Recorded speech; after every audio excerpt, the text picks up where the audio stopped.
Kerinci, rasa penasaran seakan terus menyala pada manusia kerdil penghuni hutan yang amat melegenda itu.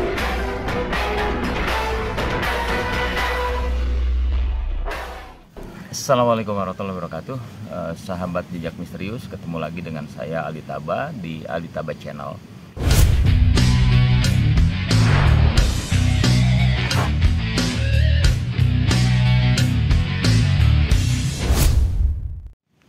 Kali ini saya akan bercerita tentang bagaimana akhirnya kami dalam perjalanan memburu manusia bunian di Gunung Kerinci.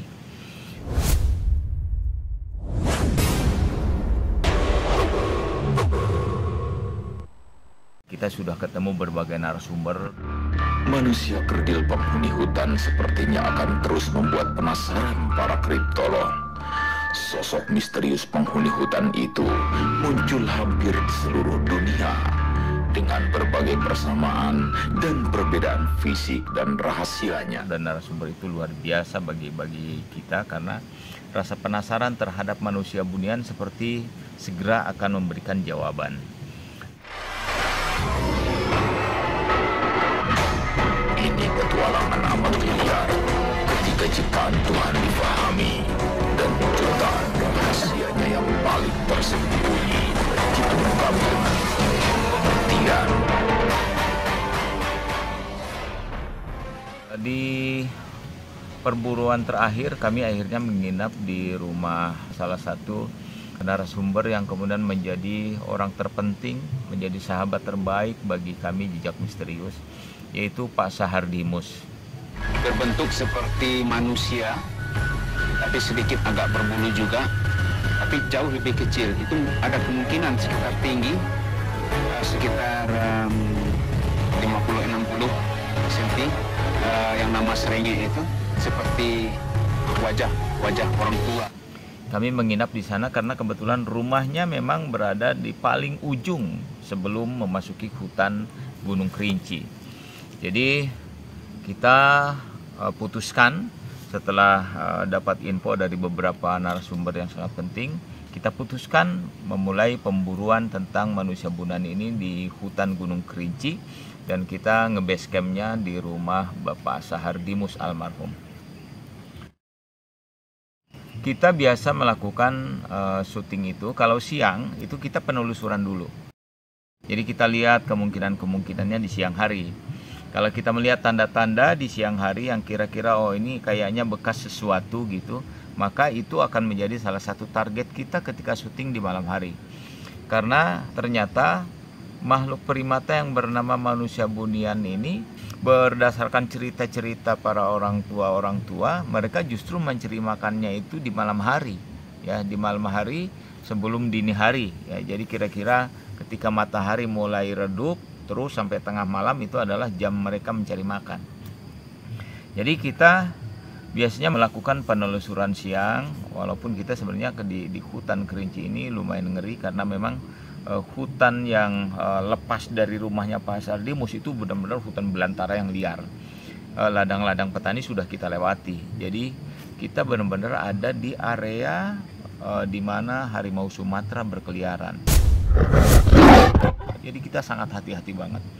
Hanya beruntung bahwa menurut kabar beberapa orang tua di Sumatera bahwa harimau Sumatera ini punya daya cium yang sangat tajam dan biasanya mereka menghindari bau manusia, kecuali kalau terpaksa berhadapan. Nah itulah yang paling berbahaya. Jadi ketika penelusuran siang, walaupun kita ingin sekali bertemu harimau Sumatera juga, tapi kita berharap bahwa bau kita segera tercium karena fokus kita saat itu adalah pada manusia bunian. Setelah penelusuran siang, kita sepertinya menemukan beberapa titik yang diperkirakan itu mungkin bekas sesuatu. Itu kita melihat ada bekas robohan-robohan belukar, itu seperti bekas makhluk besar yang mungkin entah dia tiduran di situ atau apa. Jadi titik-titik itulah yang kita coba jadikan target perburuan kita nanti malam. Setelah istirahat malam, akhirnya kita mulai bergerak. Malam-malam kita membagi waktu itu pos itu menjadi 3. Jadi ada beberapa titik. Pos pertama itu kita saya ada di kelebatan hutan tuh di balik pohon, sementara Kang Asep kebetulan ada pohon tumbang yang lumayan menjulang, hanya ketika didaki itu agak mudah gitu. Nah, Kang Asep di situ di pohon yang tumbang itu ya. Nah, ini perburuan ini benar-benar mendebarkan karena apa? Karena kita berada di sarang harimau.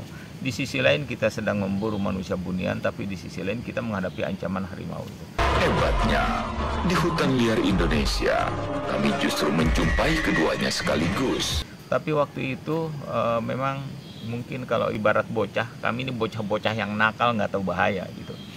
Jadi tahu ada bahaya, tapi kok nekat gitu. Padahal pasti bukan lawan kita lah. Kalau kita harus berhadapan dengan harimau, pasti bukan lawan kita. Hanya pengalaman cerita sedikit dari para narasumber bahwa kalau ketemu harimau harus begini ya, gitu. Maka itu cukup menjadi bekal. Padahal mungkin kalau kita sudah berhadapan, bisa saja kita berlaku seperti orang-orang yang lain. Jadi ada satu cerita, orang tua dari Sumatera pernah bercerita kepada saya bahwa ketika itu dia sempat sekali berhadapan dengan harimau Sumatera. Ketakutan yang hebat membuat dia gemetar sangat kencang. Nah, ketakutan itu benar-benar menjadi ketakutan yang sangat hebat. Artinya bahwa ya bukan mustahil ketika kita berhadapan dengan harimau, mungkin kita akan ketemu ketakutan yang hebat gitu. Tapi malam itu berlangsung dengan penuh kewaspadaan. Kita coba hunting. Udaranya sangat dingin. Kita tahu bahwa Gunung Kerinci itu lumayan sangat dingin kalau malam-malam, dan kita berada benar-benar di medan yang sangat berbahaya. Yang berupa manusia kerdil seperti tirau dan siwil serta Homo florensis. Waktu itu syuting malam pertama kita belum dapat.